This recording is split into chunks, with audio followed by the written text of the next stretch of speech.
orang-orang yang hilang dalam hidup Anda. Petunjuk-petunjuk akan kami telusuri. Terkadang penolakan dalam pencarian itu sering terjadi.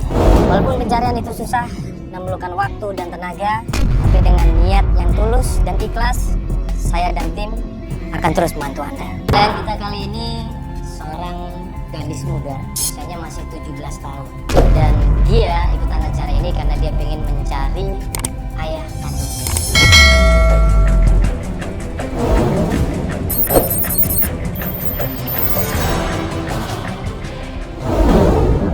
Bapak, soalnya kan dia udah 3 tahun di Jakarta. Biasanya selalu kasih kabar gitu ya. Tapi akhir-akhir ini udah 3 bulan, dia nggak ada kabar.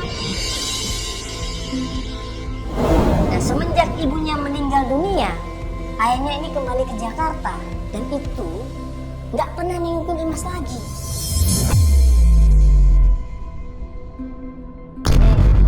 Bapak kamu udah 3 tahun benar di Jakarta. Dia biasanya ngasih kabar. Selalu ngasih kabar. Biasanya kalau dia apa pasti curhat gitu sama Imas. Tapi udah 3 bulan ini sama sekali nggak ada kabar. 3 bulan. Iya. 3 bulan ini nggak ada kabar sama sekali. Nah, selama 3 tahun ini terakhir ayah kamu hubungin kamu 3 bulan itu, dia ngomong apa terakhir? Sebelum dia nggak ada kabar, ingat nggak? Ya dia bilang sih sekarang bapak udah naik jabatan jadi manajer katanya gitu. Bahkan 3 bulan terakhir ini Imas tidak pernah dibantu keuangannya. Masih SMA loh ini, baru lulus SMA. Belum bisa mencari keuangan sendiri, belum mandiri. Tapi ditinggal begitu saja.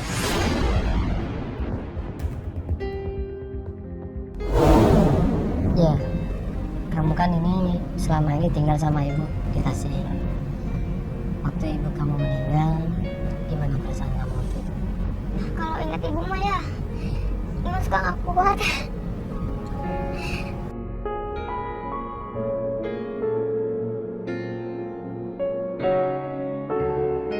Imas kalau ditanya soal orang tua kangen. Apalagi sekarang kan yang Imas punya cuma bapak sama nenek doang. Tapi sedangkan bapak juga udah gak bisa dikabarin lagi. Gak kuat Imas kalau cerita kayak gitu. Apalagi kalau ingat ibu.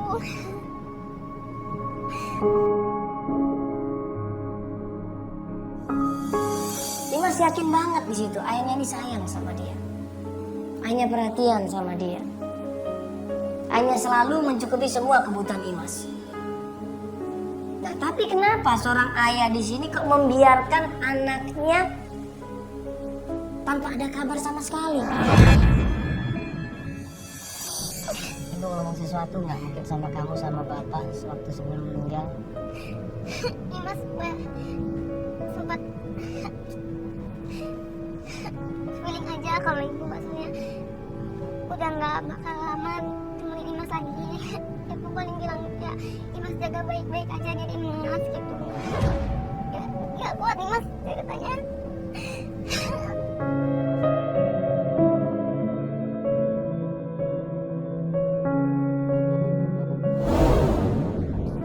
Nah, ini Imas udah nyari kemana aja. Semenjak bapak nggak ada kabar nih, Imas sudah tanya siapa saja.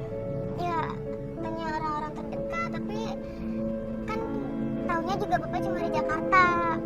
Mereka juga kan nggak ada yang tinggal di Jakarta. Bapak kan dibawa sama Pak Nurdi. Buat kerjanya bapak, Imas sudah ke sana. Bapak kerja di pabrik kayu itu muka yang buat kursi dari kayu, meja gitu. Tempatnya di mana? Pernah cerita? Di anak kasih. Ingat nggak apa nama perusahaannya? Namanya PT Karya Mandiri kayaknya mah. Karya Mandiri Kak. Yakin? Mandiri. Hanya berbekal nama PT Karya Mandiri yang bergerak di bidang furniture. Akhirnya tim mencoba mencari informasi di daerah Bekasi.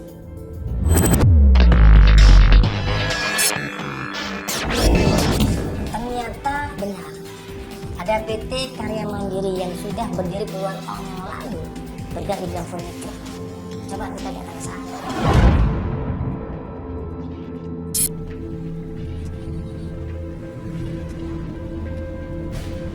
Coba kita masuk aja Pak. Nah nanti kita nanya dulu sama satpam. Nanya sambil foto nih Pak. Di sini Pak. Ya. Siang Pak. Saya mau nanya ini PT Karya Mandiri Pak. Ya, Karya Mandiri. Oh betul Pak ya? Bapak, ini ada apa nih kok? Banyak kamera-kamera di sini, Pak. Oh enggak, ini syuting saya aja sih Pak. Iya. Bapak ya, peraturan dari kantor kan tidak ada boleh kamera yang harus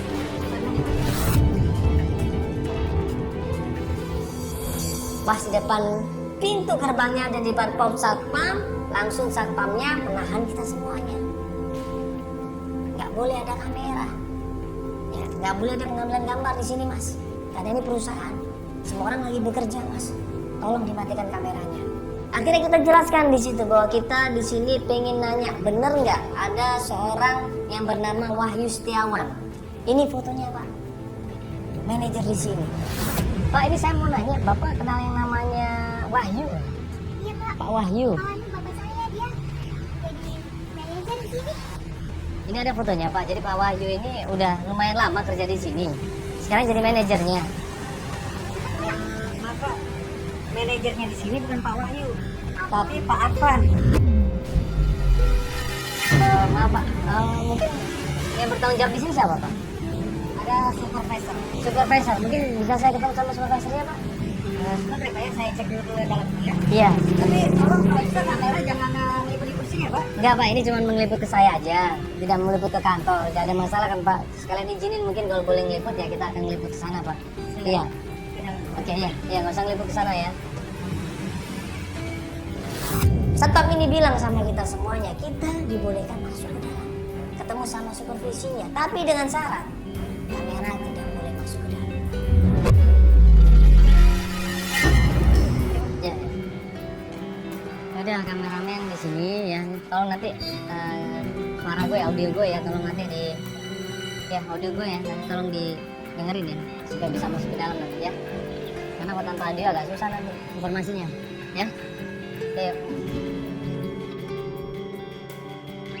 Masuk ke dalam perusahaan tersebut dan ketemu langsung sama supervisinya.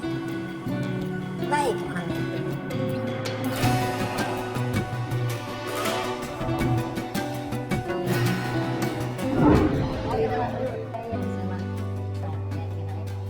Jadi kita nggak boleh masuk, jadi kita nunggu di sini aja. Gimana Mas? Nggak ada suara mandalan di sini Pak. Iya mati loh. Gue harus tanggung jawab audio nih, soalnya mandalan tadi ngomong kayak gitu. Kalau Ya tapi kan nggak bisa masuk Mas. Kalau Mas masuk ntar kita udah ketahuan. nggak ada gambar, nggak ada audio, mau mampus aja kita. Nggak dapat Mas, apa-apa. Mas, jangan Mas, nggak bisa Mas. Mas, sebentar dulu dong Mas. Mas, sebentar dulu Mas. Kalau kayak informasinya nggak ada, nanti besar kalau politik. Aduh.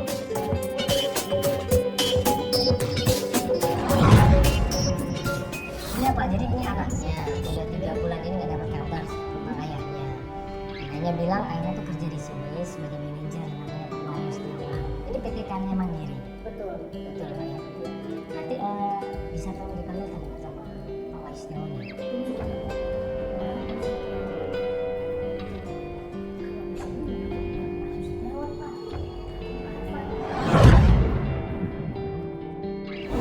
Supervisi ini bilang tidak ada yang namanya Wahyu Setiawan di sini sebagai manajer. Imas dengan seyakin-yakinnya bilang ada Pak, ada. Bapak saya kerja di PT ini, di perusahaan ini namanya PT Karya Mandiri di daerah Bekasi, nggak mungkin salah. Saya kenal sama manajer di sini. Waduh, kalau dia kenal sama manajer di sini, nah terus siapa Wahyu Setiawan ini? Saya kenal dia bukannya nggak asing buat saya. Dia bukan manajer di sini. Dia itu cuma tempat. Dalam hati aku di situ aku berpikir loh, kenapa bapaknya ngaku-ngaku manajer? Sedikit saya menceritakan, Pak Madu itu sempat melakukan tindakan pembunuhan. Jadi supervisi ini cerita 1,5 tahun yang lalu Bapak Wahyu Setiawan ini ada masalah di perusahaannya. Dia mengambil barang-barang milik perusahaan, alat-alat perusahaan diambil tanpa izin, tanpa diketahui orang alias mencuri.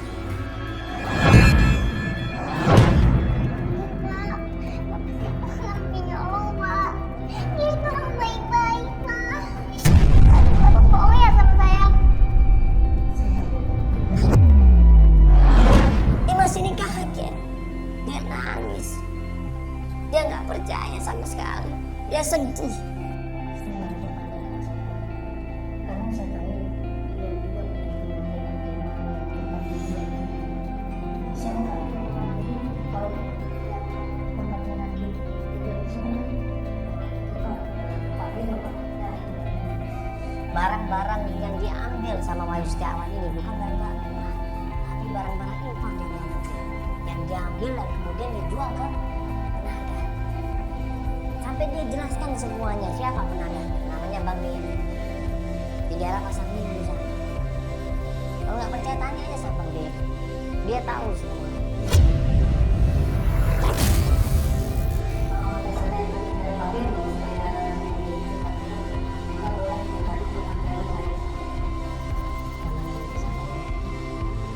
Mungkin nanti kita akan coba cari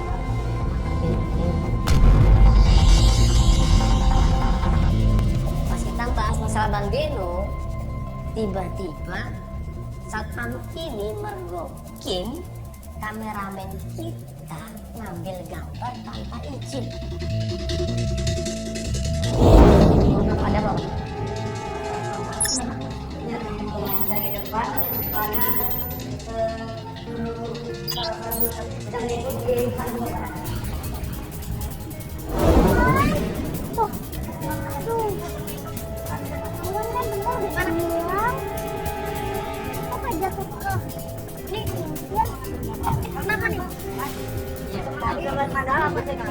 Tadi saya udah pesan mas, tidak boleh meliput gambar di perusahaan ini. Mandala ini apa nih mas? Pak, ini mungkin tadi tanpa seizin saya juga masuk ke dalam, tapi ngambil gambar saya aja Pak. Yang nggak bisa dong pak, ini saya bisa tuntut loh pak. Kameramen gue ngambil gambar tanpa izin. Kan kita udah sepakat jangan ngambil gambar. Dengerin suaranya dia. Pak, Bisa ini. aja. Ambil. Pak, sebentar. Ambil. Pak, Ini dengerin dulu. Kita di sini mengambil mandala, gambar mandala aja. Tapi saya tadi udah bilang tidak boleh ngambil gambar di sini pak. ini udah melanggar suku mereka, melanggar aturan mereka. Gak bisa mas, gambar nggak boleh diambil di sini. Saya cuma dengerin saya ngomong dulu. Saya cuma dengerin mandala ngomong apa. Pak, ini saya kerja. Saya makan jam sini pak. Kamu malah bosan kan? Kita tidak ada sebenarnya. Tapi itu sudah jadi kebijakan dari perusahaan kami. Ya silakan Pak. Ya sudah Pak ya, kita mohon maaf sebelumnya Pak ya. Ya kita mau pamit aja Pak. Ya sudah dikasih kan Pak. Yuk mobil yuk. Setelah tim mencoba ngecek ke daerah Pasar Minggu, tanya dari orang ke orang, coba untuk survei, coba untuk observasi di sana, benar nggak ada yang namanya Bang Beno pemilik barang-barang bekas daerah Pasar Minggu, dan ternyata ini kita nanya ke sono ya. Ya. Hah? Sebelah sana. Sebelah sana. Apa pak itu? Kenapa Bang? Lu siapa ini? Udah masuk dari izin terus datang dulu mau kameranya. Itu jual lu pada pakai Kamera apaan? Kamera. Orang punya apa tuh? Kita tuh baru datang, mobil kita baru datang dan gua pun baru keluar dari mobil. Kamera baru aja standby. Udah langsung dimaki-maki di situ, diteriakin di situ. Kita nyolong. gua kena nih baik-baik.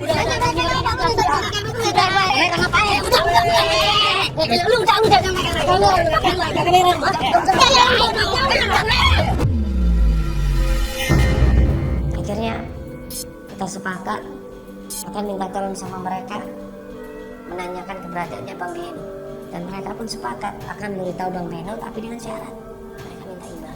Ada ya? Ada. Sekarang lu buat catatan Farid. Nah, akhirnya gua ajak satu kameramen dengan bawa audio untuk menemui Bang Beno. Oke, siap.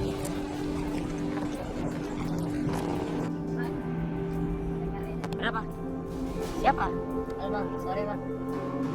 Saya Manggala, saya Beno.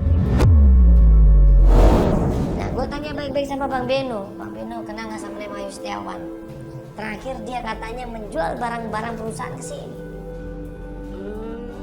Wahyu ini. Iya. Ini memang saya kenal, tapi saya dikenali sama Rudi. Nah ternyata Wahyu Setiawan ini, ya kan, datang ke Bang Beno itu ternyata dibawa sama Om Rudi juga. Semuanya Rudi coba. Datang ke Jakarta juga diajak Rudi. Dapat pekerjaan di Karya Mandiri juga karena Rudi. Ngambil barang kemudian diserahkan ke Bang Beno, dijual ke Bang Beno juga Rudi yang ngajakin. Kalau memang abang mau nyari dia ke sana, ya tongkrongan itu dekat tempat kecil sana. Tempat nge-gym daerah mana Mas? Nggak jauh dari sini kok. Nggak jauh dari sini? Maksudnya nggak jauh dari sini namanya tempat gym apa? Atau dekat apa mungkin? Nanti abang keluar dari sini ke depan saya tanya dah. Tanya aja, lurus sana ya? Iya. Tanya sini. Ada nomor teleponnya nggak Bang? Rudi? Agak lah, gua nggak punya nomor telepon dia. Karena buat apa gua ambil nomor telepon dia kan? Nggak penting juga buat gua kok. Oke Bang kalau gitu. Makasih banyak Bang ya. Sama-sama, Iya, sama-sama. ini sorry ganggu banget Bang. Nggak apa-apa. Iya. Makasih gua ya. Ya, sorry Bang ya. Thank you ya. Ya, makasih Bang. Iya, tadi aku udah ketemu sama Bang Beno. Tadi yang berewokan, kelihatan juga. Oh, yang berewokan itu ya? Ya, itu emang dia bosnya di sini. Dia bilang apa kak? Jadi semua barang yang masuk di sini difilter ke dia udah pasti. Pasti dia tahu barang itu. Awalnya tadi sebelum dia melihat foto dia agak-agak lupa. Wahyu Setiawan yang mana? Mau tunjukin fotonya di situ dan dia baru bilang, oh iya, gue ingat ini Mas. Bang Beno ini waktu aku tunjukin foto bapak kamu, ya, dia memang ingat. Gue kenal, emang bapak kamu itu pernah datang ke punya jual barang murah. Barang murah bahkan dia ingat harganya kurang lebih 5 juta. 5 juta? Buat apa ya bapak? Aduh, Ya sepertinya sih emang dia lagi butuh. Murah itu katanya murah kalau banget. bapak butuh sesuatu pasti cerita kok sama aku. Tapi buktinya bapak nggak cerita apa-apa sama aku. Biasanya kan dia sering curhat. Nggak ada ah. Ya ternyata Wahyu Setiawan ini ya kan datang ke Bang Beno itu ternyata dibawa sama Om Rudi juga. Dia nggak kenal dan nggak tahu di mana bapak kamu. Dia cuma dikenal sama Pak Rudi itu. Itu kapan dia datangnya? Aduh, kayaknya udah lumayan lama juga. Bapak beneran menjual barang-barangnya ke sini ya? Bapak nolong dong. Buat apa ya tapi ya kak? Ya aku nggak tahu. Berarti kan udah jelas-jelas yang kenalkan ini adalah Om Rudi. Kenal nggak sama Om Rudi? Dia bilang kenal saya Om Rudi. Rudi saya kenal. Gimana saya bisa ketemu sama Rudi? Coba aja datang ke tempat kecil di sini. Rudi nggak tahu di mana keberadaan bapak kamu sama Pak Rudi. Dia cuma tahunya di Pak Rudi suka nongkrong di tempat kecil. Udah kita sekarang coba tanya Pak Rudi atau Om Rudi supaya lebih jelas semuanya. Yuk. Ya. Wahyu Setiawan kita nggak tahu di mana. Rudi kita nggak punya nomor teleponnya, cuma dikasih tahu tempat kecil biasa dia nongkrong. Ya udah kasih cuma itu petunjuknya. Coba kita datang ke sana. Karena lokasinya nggak jauh, akhirnya kita coba cepat pergi ke sana. Ya, ini kita udah dapat kabar dari tim kita tempat nge-gym biasa. Rudi nongkrong di sana sama teman-temannya, bahkan dia juga suka nge-gym di tempat itu. Nah, ternyata emang ada Rudinya ya saat ini ya. Nah, Rudinya ada di sini. Tim kita sudah ngecek datang ke sini ya. Jadi waktu gua tanya sama Imas, ingat nggak sama mukanya Om Rudi? Saya ingat Mas.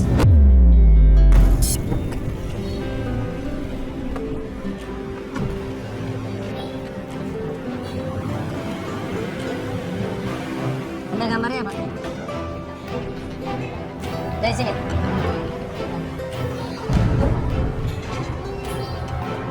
Nah, Mas, begitu sampai di sana, kita tanya sama beberapa orang yang fitness di situ. Dia sama-sama. Mas, isi Mas. Ya, sorry nggak sebentar. Iya. Kenapa? Kenal yang namanya Rudi nggak Mas? Nah, itu orang. Oh, ada. Langsung kita samperin dia, langsung kita tanya dia. Jawabannya apa? Om Rudi. Iya, Mas. Apa, Om? Apa ini, Mas? Oh, Imas kamu ada di sini. Ini ada apa deh? Ini ada kamera ini maksudnya apa nih? Jelas Om Rudi ini yang mengajak menjual barang-barang itu sama Bang B. Harusnya orang ini ditangkap juga. Waktu itu kan Om yang bawa bapak saya di Jakarta. Kalau saya kerja katanya. Bapak saya gimana sekarang, Om? Saya tinggal kamu sekali doang anak ini.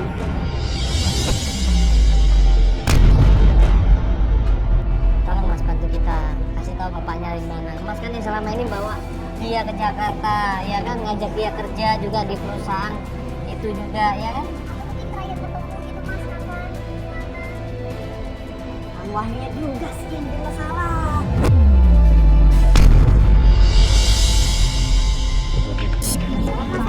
Oke. Baik. Jadi gini, Kang Wahyu itu sebenarnya lagi butuh uang. Dia cerita sama saya, katanya dia ingin sekali Dimas ini kuliah.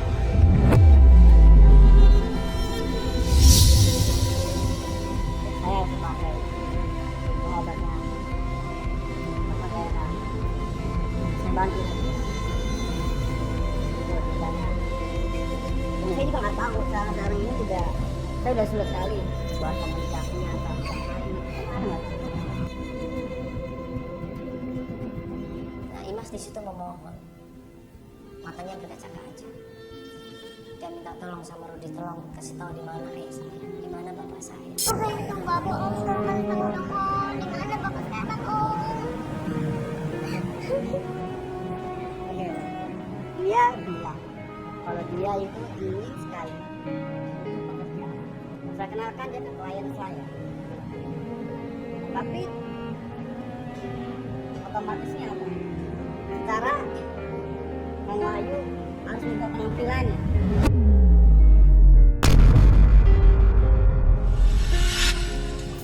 Emang selama ini penampilannya berubah? Yang saya tahu Terakhir ketemu sama Mas kapan? 4 bulan yang lalu lah. Terakhir saya menyesal Mas. Saya bingung kenapa kok Wahyu itu melakukan ini. Kenapa kok dia mau melakukan itu? Ini informasi yang saya dapat, Mas ini yang ngenalin Wahyu sama Pak Beno yang barang-barang bekas itu. Ya, terus kenapa sebagai teman Bapak kok membiarkan Pak Wahyu ini mengambil barang-barang dari kantor? Karena Kang Wahyu teh butuh uang. Dia mungkin dipaksa mencuri barang-barang pabrik.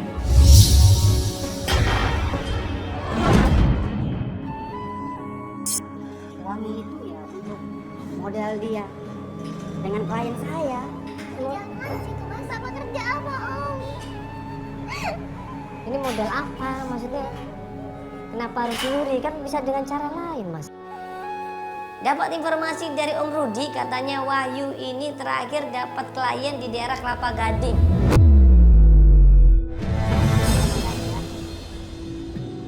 Saya kasih tahu. Saya ingat waktu itu dia sering bertemu dengan klien itu di kosan daerah Kelapa Gading. Kos-kosan apa namanya? Kos-kosan Kelapa Gading kan banyak, Mas. Di Mawar.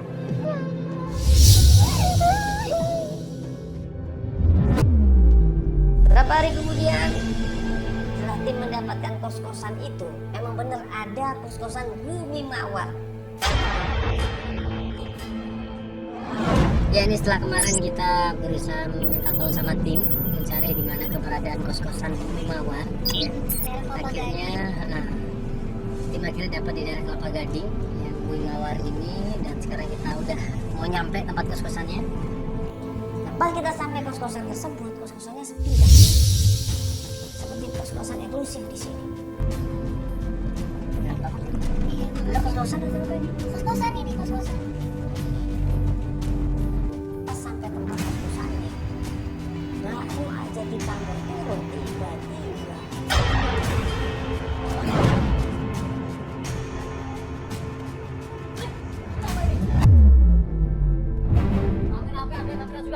Iya Pak, maaf Pak, mohon maaf sekali. Sorry, ini saya nggak tahu kalau ternyata di sini nggak boleh Pak ya. Nggak boleh ada kamera di sini. Ya, saya tahu Pak. Ini tadi kita cuma syutingnya pasti mobil, jadi kita di sini sekalian izin sama Bapak. Ini kos-kosan Pak. Kos-kosan Bumi Mawar. Ya. Ini setelah acara apa sih Mas? Iya, enggak ini cuma bantuin aja Pak. Kalau kita mau bantuin ini Mas, dia mau cari bapaknya. Iya, jadi katanya bapaknya sering datang ke sini. Namanya Wahyu Setiawan itu Pak. Iya, ini ada fotonya kok Pak. Coba Bapak lihat dulu Pak.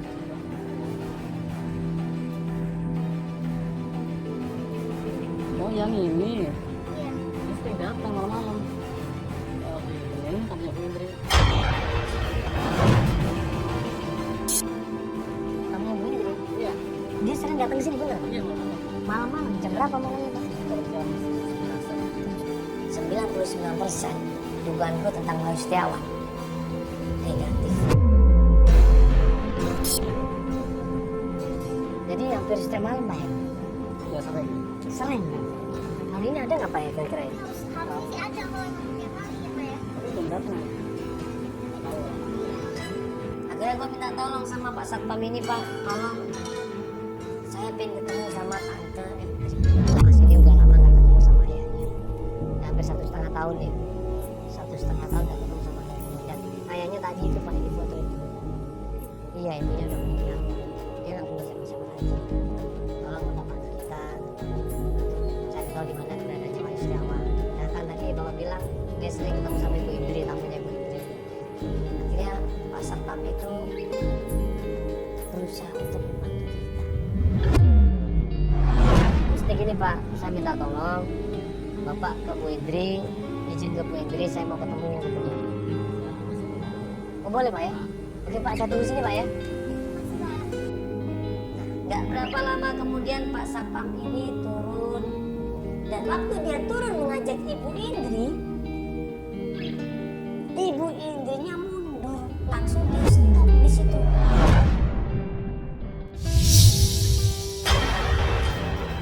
Satpam akhirnya turun, dia bilang dia nggak mau Mas ada kamera. Dia maunya ketemu tanpa kamera. Gimana Pak? Gimana Pak? Bisa ketemu? Begini Mas. Intinya begini Mas. Tapi dengan syarat tidak ada kamera. Gak ada kamera di sini. Tidak sama sekali. Jadi sebentar Pak, saya bilang sama tim dulu Pak. Nih. Akhirnya gue coba atur strategi sama tim, terus udah kita sepakat ya untuk tidak ada kamera. Gue bilang sama salah satu kameramen, coba kayak di meja aja. Udah lampu matiin semuanya ya. Yuk, Vel kamu ajak dia sebentar mobil. Oke ya, ntar aku kabarin yuk teman-teman ya, matiin semuanya ya. Ya masuk aja yuk, cabut dari sini. Masuk. Ya Pak, tim kita udah pergi, kamera juga nggak ada. Jadi tolong Pak ini tadi ya supaya saya bisa ngomong. Terima kasih. Oke Pak. Tunggu berapa menit kemudian Pak Satpam ini datang menghampirin gue dengan Ibu Indri atau Tante Indri. Dia ngeliat kanan kiri, dia lihat sekitar ada kamera. Gue bilang ada kamera Ibu. Dia bilang kalau bukan saya, wajah saya sampai terexpose di kamera, kalian bisa tahu. Ya, Minta tolong apa ya? Saya mau nanya, teman itu panggil Bapak Michel. Wahyu. Ya, Pak Michel. Iya, saya kenal. Kenapa? Kebetulan. Iya. Dia laki-laki nggak bener. Setiap saya ketemu sama dia, diam-diam dia videoin tentang saya berdua dan mau dikasih info ke suami saya. Ujung-ujungnya dia mau meras saya. Ya, Mas masa nggak tahu sih? Kita sama-sama dewasa lah, Mas. Gue jelaskan di situ. Gue berusaha baik-baik jelaskan sama Tante Indri. Tante, di sini tujuan kita bukan untuk mencari masalah. Tujuan kita di sini bukan untuk mencampuri urusan Tante, bukan. Saya cuma pengen menolong seorang anak umur 17 tahun. Saya sebenarnya cuma bantu. Wahyu itu sekarang punya anak. Sudah lama, sekarang ada 14 tahun. Wahyu itu bilang sama saya nggak punya anak. Gue nanya sama Tante Indri, di mana sekarang Wahyu? Di mana keberadaannya ibu? Saya nggak peduli, Mas, saya juga nggak tahu. Handphonenya udah nggak aktif, dia menghilang itu saja. Katanya sih udah dapat klien baru. Siapa itu? Saya juga nggak tahu. Saya dengarnya informasi itu dari teman-teman Mas. Iya. Di mana ketemu sama dia? Katanya dia mau ketemuan di hotel. Ibu tahu nanti kita bisa ke hotel mana itu, Ibu, supaya kita bisa kesana. Masalah sama Tante Indri aja belum selesai. Cari masalah baru dengan perempuan lain, klien yang lain akan melakukan hal yang sama sama Tante Indri.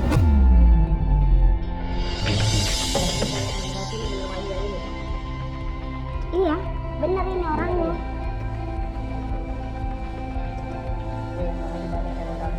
Oh iya. Tapi saya mau identitas saya tolong jangan disebarkan ya. Apalagi ditonton di TV. Kalau tawan saya lihat di TV, saya akan nuntut Mas ya. Kita ketemu sama Imas, ketemu sama Feli dalam mobil. Jujur gue berat. Tadi aku udah ketemu sama ibu.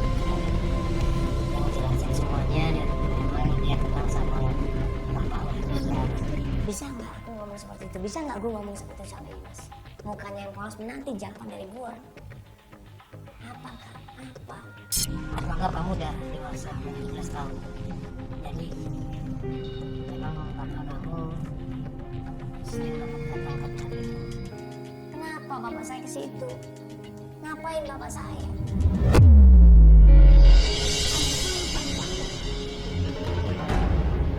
Bapak kamu nggak mungkin bapak itu.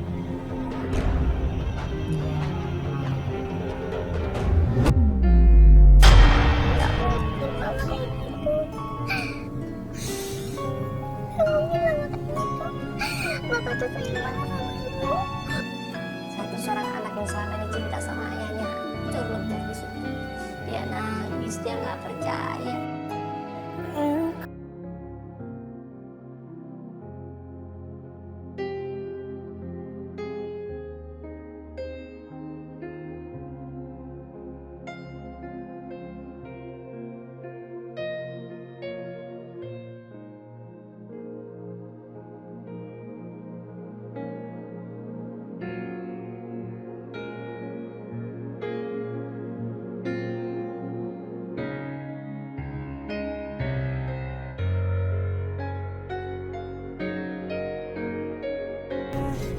Atau enggak, silakan terserah kamu.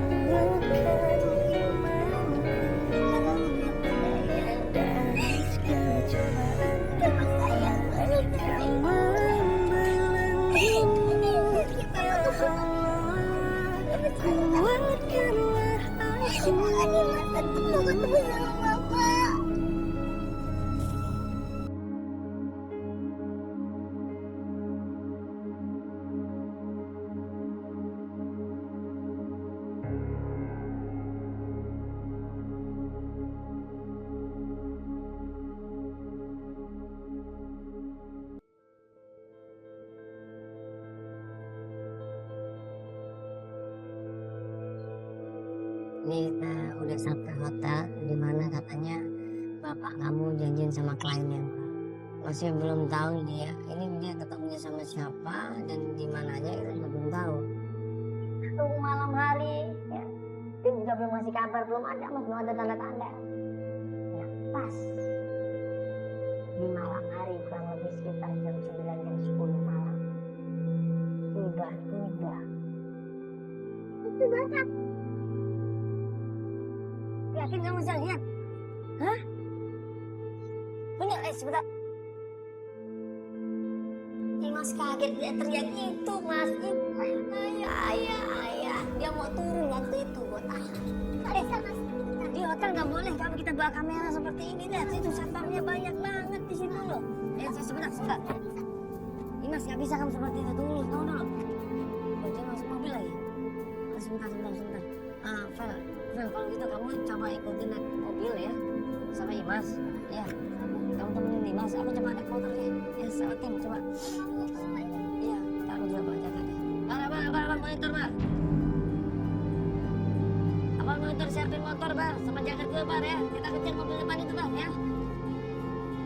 Oke, yuk, buruan. Ya, tolong jagain ya. Oke.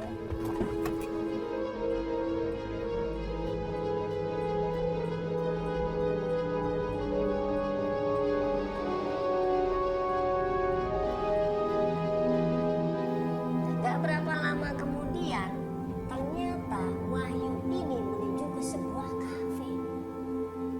Gue bilang sama tim, Wahyu menuju kafe. Buruan, datang ke sini, buruan.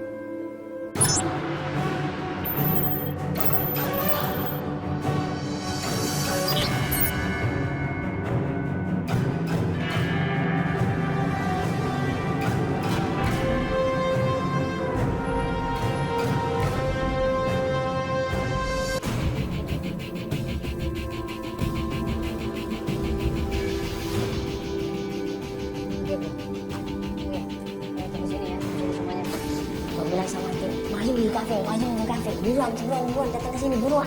Gue butuh kamera, gue butuh GoPro di sini. Kalau pakai kamera besar, mas ketahuan.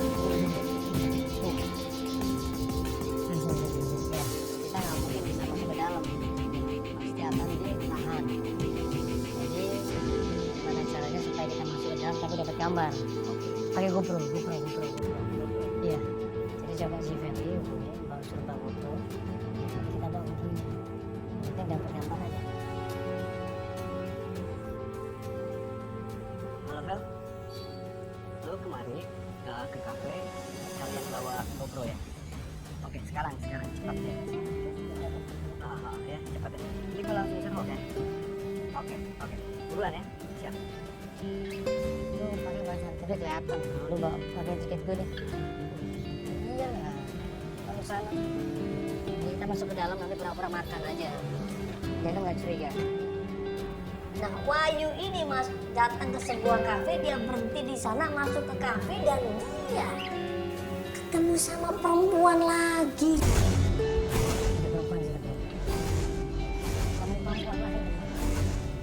Panggil Fel, lu bukan datang ke sini Fel. Bawa GoPro Fel. Lu harus cari gambar, lu harus cari informasi tentang Wahyu ini Fel. Buruan Fel. GoPro, mana tadi?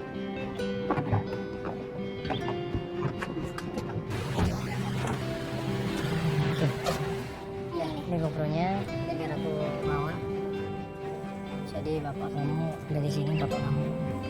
Bapaknya di sini? Iya, sekarang ada di sini dan dia ketemu sama perempuan lain.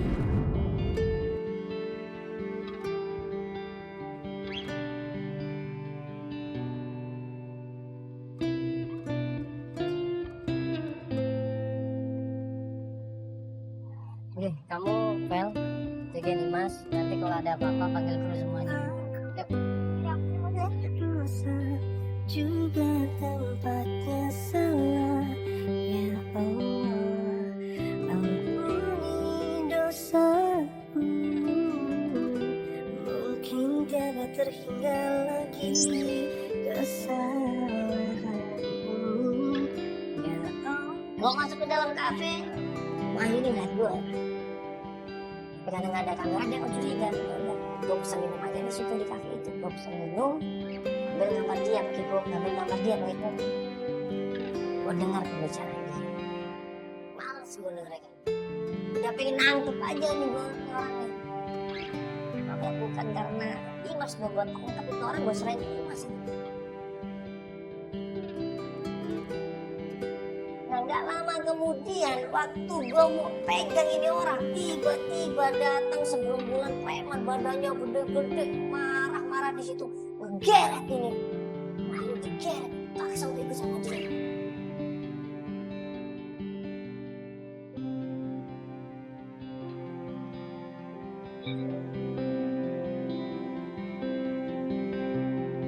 Siapa mereka? Mereka teriak-teriak, ayo, kamu harus ketemu sama bos saya. Dasar gak tahu diri kan? Godain perempuan malam-malam nikah.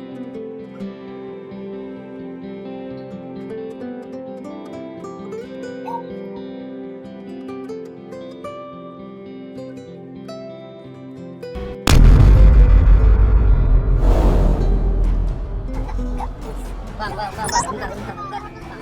Udah siap, Bang mau cari putih. Iya, Bang mau cari putih. Iya, Bang mau cari putih. Bukan dia. Bahaya ini. Takutnya Bri kenapa-kenapa, masa kita diam aja? Akhirnya kita coba tolong di situ. Kita coba berusaha lerai di situ. Kita coba berusaha kasih tahu baik-baik di situ. Malah gue mendorong.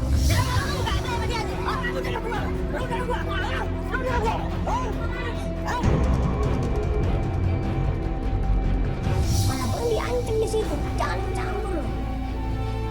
Jadi gue masuk kan. Kita berusaha nanya baik-baik. Secara keluargaan mau ngejelasin semuanya, cuma ditolong. Gue tanya ngomong sama dia. Orangnya gak bisa ikut aku. Sampai gue mau membelain tim gue pun gak bisa. Kameramen diambil semuanya, dorong semuanya. Wah, dia lepas begitu saja coba.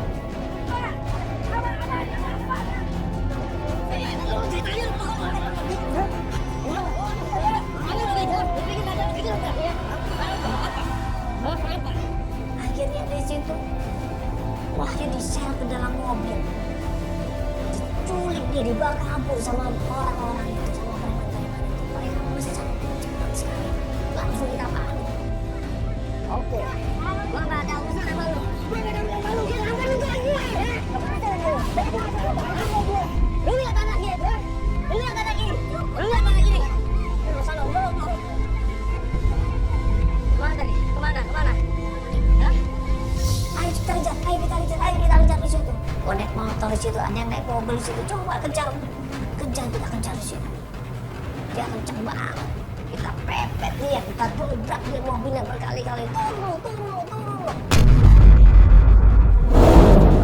Bagian.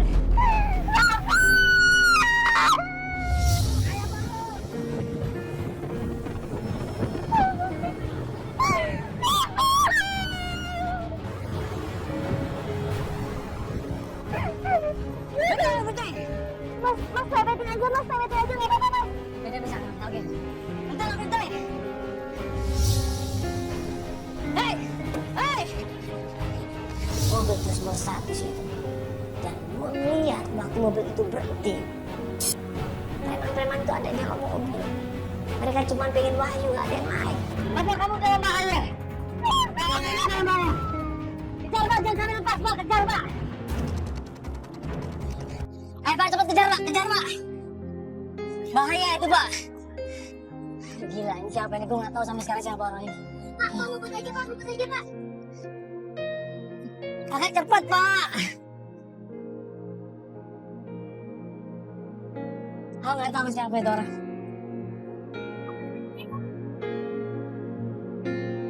Dan nggak lama kemudian, turun seorang dari keluarga mobil.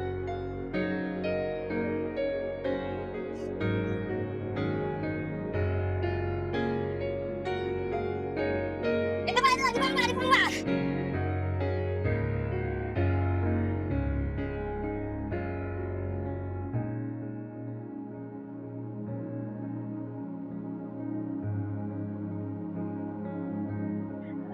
Begitu Imas lihat itu bapaknya dilempar dia dalam mobil, nangis jadinya. Dia lari keluar dari mobil, dia teriak, "Bapak!"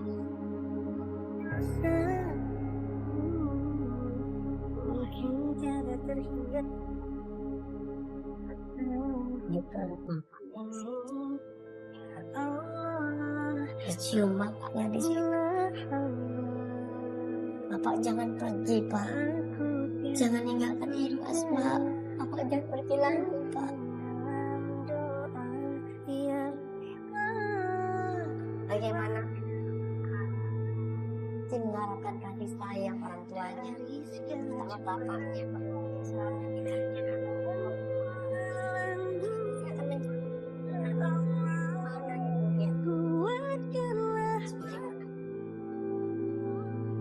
Jagalah anak kita sebaik-baiknya. Rawat anak kita sebaik-baiknya.